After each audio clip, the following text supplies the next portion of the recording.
છોટાઉદેપુરમાં અયોધ્યામાં પ્રાણ પ્રતિષ્ઠાને લઈને ખુશીનો માહોલ જોવા મળી રહ્યો છે તો ભોલે રામ મંદિરની બહાર શ્રીરામની પ્રતિમા સ્થાપિત કરવામાં આવી છે જે અયોધ્યામાં પ્રાણ પ્રતિષ્ઠા થાય ત્યાં સુધી ચોકમાં જ રહેશે।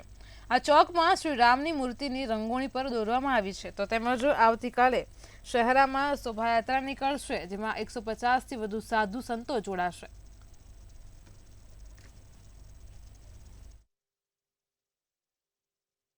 चौक में राम ने प्रतिमा राखवामां आव्यो छे जे कि आजे भगवान राम ने अयोध्या में ज्यार सुधी प्रतिष्ठा न थाय त्यार सुधी अपना चौक में विराजमान रहेशे अने काले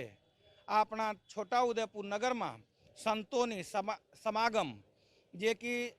महंताई विधि निमित्ते थई रह्या छे जे आजे आपणे छोटाउदेपुर में घणा वर्षों पछी एटला बधा संतो करीब 100-150 संतो अपना छोटाउदेपुर नगर में शोभा यात्रा निकलशे जेमना आपणे बहती गंगा में हाथ धोवानी तक मळे छे केम कि जे संतों ने आपणे दर्शन करवा धामों में तीर्थों में जाइए छे ए संतो अपना नगर में आवी रह्या छे।